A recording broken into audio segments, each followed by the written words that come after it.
এই পেশাতে আপনি কত বছর থেকে? এখানে তো অনেক কিছু হয়েছে, আর প্রায় 30 বছর। 30 বছর। এভাবে সক্ষম হওয়ার মানে ক্ষেত্রে সরকার থেকে যে ধরনের সহযোগিতা আপনার পাওয়ার কথা, আপনি এই ধরনের কোনো সহযোগিতা পাইছেন না? কত সুন্দর মূর্তি তৈরি করা আছে এখানে।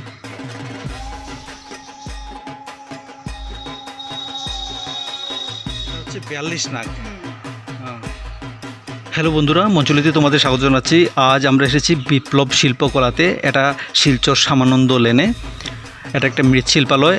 আমি আগেই আমার প্রতিবেদনে তুলে ধরার চেষ্টা করেছিলাম যে শিলচর শহরে কোথায় কোথায় মৃৎশিল্পালয়গুলো রয়েছে, এই মৃৎশিল্পালয়গুলো কীভাবে কাজ করছে, কী ধরনের কাজ করছে, কী ধরনের মূর্তি নির্মাণ হচ্ছে ওই কারখানাগুলোতে।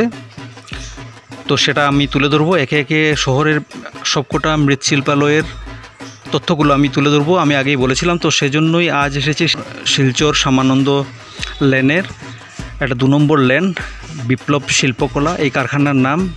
এর স্বত্বাধিকারী হচ্ছেন বিপ্লব আচার্য। তো এখানে এই প্রতিবেদনটা তৈরি করার মূল কারণ হচ্ছে বিপ্লব আচার্য বিশেষভাবে সক্ষম। বিপ্লব আচার্য কিভাবে এই মূর্তি নির্মাণের মাধ্যমে নিজেকে প্রতিষ্ঠিত করেছেন এই সমাজে, এই সমাজের, এই শহরের একজন নামচিন শিল্পী হয়ে উঠেছেন, সে তথ্য তুলে ধরতেই আজ আমরা এখানে এসেছি। এই মুহূর্তে বিপ্লব আচার্য কাজ করছেন, মূর্তি তৈরির কাজ করছেন। এবছর 6টা দুর্গা প্রতিমার অর্ডার এসেছে। দুর্গা প্রতিমা ছাড়াও অন্যান্য অনেক মূর্তিও তিনি তৈরি করে এখানে তৈরি করে রাখা হয়েছে। দেখো, দুর্গার প্রতিমা রয়েছে, গণেশ রয়েছেন, অনেক ধরনের মূর্তি রয়েছে। আমরা কারখানার ভেতরটা ঘুরে দেখার চেষ্টা করব, কারখানার ভেতরে কোথায় কী ধরনের মূর্তি হচ্ছে, কী ধরনের মূর্তির কাজ হচ্ছে, সেগুলো সেই সব তথ্য তুলে ধরার চেষ্টা করব। তো চলো কারখানার ভিতরে যাই, একে একে মূর্তিগুলো তোমাদের তুলে ধরার চেষ্টা করি। দেখো কত সুন্দর মায়ের প্রতিমা নির্মাণ করা হয়েছে। এই ধরনের অনেক প্রতিমা রয়েছে, কাজ চলছে সবকটার। সবগুলো শহরের অর্ডার, শহর থেকে এই অর্ডারগুলো এসেছে। গোটা কারখানা জুড়ে রয়েছে অসংখ্য মূর্তি। চলো একটু দেখাই তোমাদের ভেতরে ঘুরিয়ে ঘুরিয়ে কোথায় কি রয়েছে। এখানে দেখো নেতা পদ্মার মূর্তি রয়েছে। এই যে হচ্ছেন পদ্মা, আর ওই হচ্ছেন নেতা। ওনার উপরে গিয়ে বসবেন তিনি। মূর্তি তৈরি করা হচ্ছে, মূর্তির কাজ চলছে, কাজ এখনও শেষ হয়নি। কাজ শেষ হয়ে গেলে এভাবেই বসানো হবে। এখানে দেখো বিপ্লব শিল্পকলায় কারিগর রয়েছেন সুশান্ত দাস। আমি তাকে অনুরোধ করেছি যে এই কারখানাটা আমাদের একটু ঘুরিয়ে দেখানোর জন্য। তো তিনি রাজি হয়েছেন আমাদের কারখানাটা ঘুরিয়ে দেখাবেন বলে। তো চলুন আমরা সুশান্তর সঙ্গে যাই এবং এই কারখানায় কি কি ধরনের মূর্তি নির্মাণ করে রাখা হয়েছে সেগুলো আমরা দেখাই।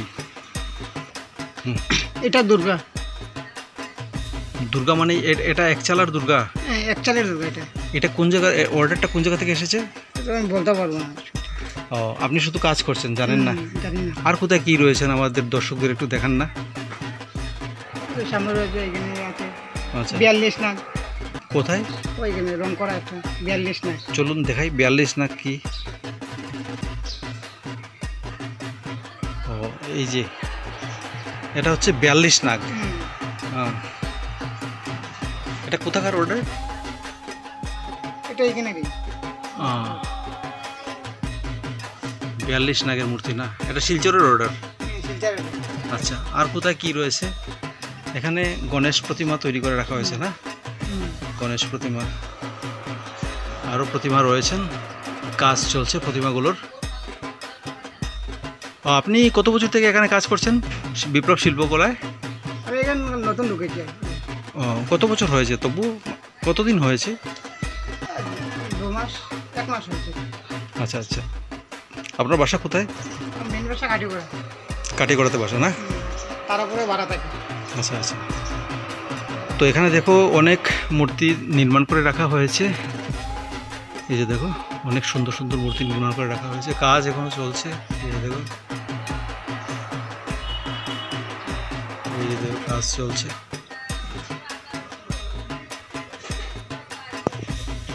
এই যে দেখো,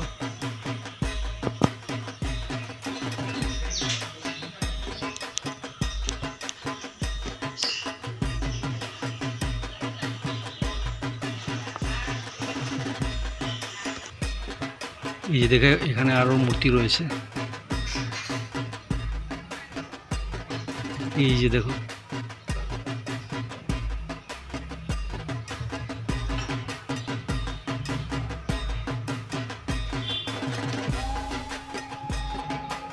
এখানে এখানে দেখো মূর্তি তৈরির জন্য মাটি এনে রাখা হয়েছে। মাটি মূলত 3 ধরনের মাটিকে ব্যবহার করতে হয় মূর্তি নির্মাণের জন্য। তো এখানে রয়েছে এক ধরনের মাটি, চলো আরও যাই দেখাই তোমাদের। এই যে দেখো মাটিগুলোকে রাখা হয়েছে এখানে, এই যে দেখো এখানে মাটিগুলোকে রাখা হয়েছে। এই যে মাটিগুলো এখান থেকে কাজ করা হচ্ছে। এটা হচ্ছে পলিমাটি, এটা পলিমাটি না, এটা হচ্ছে পলিমাটি। পলিমাটির কাজ চলছে এখন, খড়ের ওপর পলিমাটির কাজ হচ্ছে। এই যে দেখো, এই পেশাতে আপনি কত বছর থেকে? আসলে তো অনেক কি হয়েছে আর প্রায় 30 বছর। 30 বছর হয়ে গেছে। তো ঠিক ঠিক হিসাবও নাই তো, মানে ছোটতে আসতে থেকে করতাম, করিয়া যাইরাম থেকে করতাম। ছোটবেলা আপনি প্রথম এই মূর্তি নির্মাণ আপনার কাকুর সঙ্গে? কাকু আমরা ঘরে মানে কাজ হইতো, কাকু যেটু তারা কাজ করতাম, কাকুর সাথে মানে শিখছি। তো আমি শুনছি যে ছোটোবেলা আপনার ক্লাস 3য় শ্রেণীতে পড়ার সময় আপনার পায়ে একটু জখম হয়ে গিয়েছিল, তারপর থেকে আপনার মানে শারীরিকভাবে মানে অনেক সমস্যার সম্মুখীন হয়েছেন। মানে তখন কি ছিল, ওই যে টাইফয়েড জ্বর, যে জ্বর হয়ে গেছিল। আচ্ছা, জ্বর থেকে তখন তো প্রপার ট্রিটমেন্টও আসছিল না, তখন টাইফয়েড হইলে মানে বুঝা দিত না। ওইটা থেকে মানে পায়ের শক্তিটা কমে গেছে, এক পা ছোট হয়ে গেছে। আচ্ছা, তো এরপরে আপনার পড়াশোনা কতটুকু পর্যন্ত চলছিল? এরপরে পড়া তো হায়ার সেকেন্ডারি কমপ্লিট করছি। আচ্ছা, মানে আমরা গ্রামের মধ্যে তো গ্রামের স্কুল আছিল যে বাজারঘাট স্কুল, অতটুকুই পড়তে পারছি। এরপরে এর বাইরে তো আর মানে গিয়া পড়ার মতো মানে সমস্যা হয়ে যেত, গিয়া হাঁটিয়ে যাওয়া না অতটুকু জায়গা। রামকৃষ্ণনগর কলেজে যেতে লাগতো, বেশি দূর হয়ে গেছিল। আপনারা তো রামকৃষ্ণনগর ব্লকের আন্ডারে বাজারঘাটে বাড়ি? আচ্ছা, তো মানে দূরে গিয়া পড়তে পারছি না, না পড়িয়ে তারপরে তো মূর্তির কাজে লাগে। এর আগে মূর্তির কাজ করতাম, কাকুর সঙ্গে মানে কাকুর সঙ্গে হাত ধরিয়ে মূর্তির কাজ শুরু হয়ে গেছে। আচ্ছা, তারপরে তো আর পড়া শেষ করিয়া আর ডাইরেক্ট সোজা আমি কাজ শুরু করলাম। তো আমি শুনছি মানে ছোটবেলা আপনি প্রথম যেটা মূর্তি নির্মাণ করছিলেন এটা একটা মনসার মূর্তি ছিল। আমারও তো ঠিক খেয়াল নাই কত মূর্তি বানাইছি না, আপনি দুর্গা করছিলাম মনে আছে, ক্লাস 8-এ যখন পড়তাম তখন প্রথম দুর্গা 2টা বানাইছিলাম। এর আগে ছোট মূর্তি তো 3টা বানাইছি ঠিক ছিল। ছোটবেলা আপনি যখন প্রথম যে মূর্তিটা বানাইছে এটা মনে পড়েনি আপনার? এই কথা প্রথম মূর্তিটা আপনার বিক্রি হয়েছিল? এইসব তো খেয়াল নাই, মনসা মূর্তি ওখানে পাড়ের মধ্যে মনসা মূর্তি সবচাইতে বেশি বানাই। তো আপনি যে এই যে কাজটা যে করা, মানে সরকার থেকে কোনো ধরনের সাহায্য সহযোগিতা তো আপনি এখন পর্যন্ত পাইছেন না, আমি যতটুকু শুনছি। এটা কিন্তু ঠিক নেই? বিশেষভাবে সক্ষম হওয়ার মানে ক্ষেত্রে সরকার থেকে যে ধরনের সহযোগিতা আপনার পাওয়ার কথা, আপনি এই ধরনের কোনো সহযোগিতা পাইছেন না। তো আপনার যে এই মূর্তি নির্মাণটাই তো পেশা, তো এর মাধ্যমেই আপনার পরিবার প্রতিপালন হইতেছে। সব কিছু ওটা পরিবারের ভরণ পোষণ এই মূর্তির মাধ্যমে হয় মোটামুটি আর কি। তো কাজ করতে পারলে মোটামুটি চলিয়ে যাওয়া যায়, কাজ বন্ধ করে দিলে তো আর হয় না। আচ্ছা, পরিবারে কে কে আছে? পরিবারে তো আমার ভাই আছে, মা আছে, বউ আছে, আমার বাচ্চা আছে। আচ্ছা আচ্ছা, এই নির্মাণ করতে গিয়ে তো আপনার নানা সমস্যার সম্মুখীন হইতে হয়, কিভাবে আপনি এগুলোরে সামাল দিন? এটা তো সমস্যা তো হয়, প্রথম তো সমস্যা হইতো একটু বেশি। এখন মানে করতে করতে একটা অভ্যাস হয়ে গেছে, বেশি উপরে হইলে তো টেবিলে উঠিয়া করতে লাগে। আচ্ছা, মোটামুটি 9-10 ফুট অব্দি মূর্তি মোটামুটি করে দিতে পারি, 10 ফুট উপরে উঠে কাজ করতে পারি। আচ্ছা আচ্ছা, এতে আপনার সহযোগিতা তো পাইনি? সহযোগিতা তো আছে, আমার ভাই আছে, আচ্ছা, প্লাস একটা কোনো সময় হঠাৎ ওই যখন বেশি কাজ হয় তখন মানে এক্সট্রা মানুষ দিতে লাগে। আর এমনি কারিগর কতজন আছে? কারিগর তো এমনি আমার এখানে পার্মানেন্ট কেউ নাই, আমি নিজেই করি। আচ্ছা আচ্ছা, কোনো সময় যদি মানে এক্সেস কাজ হয়ে যায়, যখন যে কভার করতে পারি না, তখন আমি 1-2 জন কারিগর নিয়ে করাই সপ্তাহে। কারিগর নিলে তো পয়সারও প্রয়োজন, কারিগরের তো হিউজ পয়সা লাগে। তো এবার আপনি কেমন অর্ডার পাইছেন? অর্ডার তো এমনি দুর্গা বেশি বানাইছি না, দুর্গাপুরও তো ক্রেজ নেই আমার এখানে, ছোটো মূর্তি বেশি করি। দুর্গা 6টা বানাইছি, আর ছোটো মূর্তি তো অনেক বানাইছি, প্রায় স্বদেশ ডেলিভারি দিয়ে আসছি।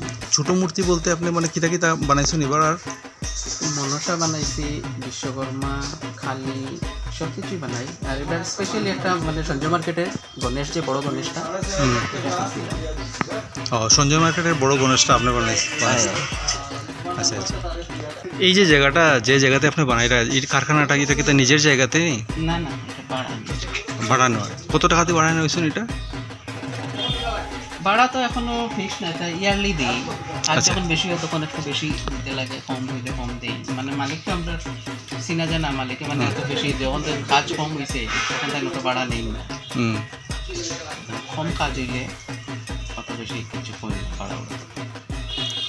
আচ্ছা আচ্ছা। এখানে জল টল জমেনি, মানে জমা জলের কোনো মাঝেও তো প্রচুর যায়, ভিতরে হয়ে যায়, সেই দিনের বৃষ্টিও জল দিয়েছিল। এটা মানে খুবই মস্ত অসুবিধা, মানে জমা জলে একটু সমস্যা তৈরি করে না? মস্ত সমস্যা। আচ্ছা আচ্ছা আচ্ছা। তো এমনি আপনার যে দীর্ঘ যে 30 বছরের যে মূর্তি নির্মাণের যে অভিজ্ঞতা, এটা একটু আমরা লোক একটু শেয়ার করেন না? মানে আপনি কবে থেকে ঠিক শুরু করছেন, বা কিভাবে আপনি আপনার ঠাকুর সান্নিধ্যে ইয়ে শুরু করছেন, এটা একটু তথ্যটা আমরা তুলে ধরেন না? প্রথম তো মনে করেন আমি যে ঘরে আসিলাম, তখন তো পড়াশোনার মধ্যে টুকটাক একটু করতাম। মোটামুটি বেসিক আমার জানা হয়ে গেছে, শেখা হয়ে গেছিল।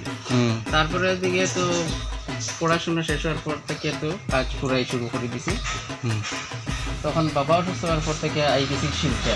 তারপরে এইখানে প্রথম তো এই মূর্তির কাজের কোনো ইয়ে পাইছি না।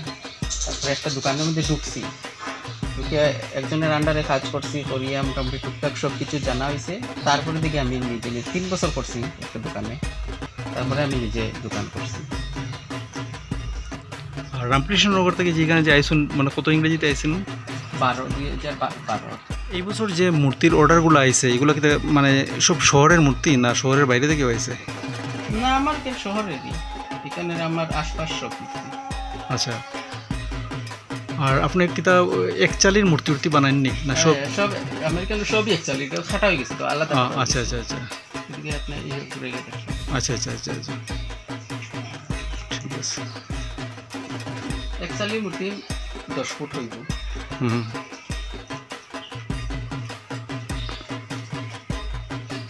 একটা ফাইনাল প্রশ্ন, মানে যদি কেউ মূর্তি নির্মাণ করতে চায় তাহলে সে কীভাবে আপনার সঙ্গে যোগাযোগ করবে? যদি আপনার ফোন নাম্বারটা একটু বলে দেন। আমার ফোন নাম্বার 9101134968। যে কোনো মূর্তি চাইলে এই নাম্বারে কন্ট্যাক্ট করলেই আমাকে। ঠিক আছে। তো তোমাদের যাদের মূর্তি নির্মাণের প্রয়োজন, যারা ভাবছো একজন ভালো মৃৎশিল্পালয়ের কাছে যাবে এবং তোমাদের মনের মতো করে একটা মূর্তি নির্মাণ করবে, তাহলে তোমরা এখানে চলে আসতে পারো। শিলচর শ্যামানন্দ লেনে 2 নম্বর লাইন এটা। এখানে সব ধরনের মূর্তি তোমরা করতে পারবে। তাহলে চলো দেখি কারখানা ঘুরে আর কি কি রয়েছে।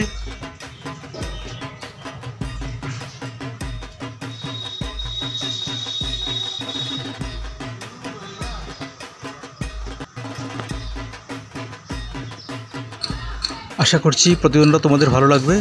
তোমরা ভালো থাকো, সুস্থ থাকো। জয় হিন্দ।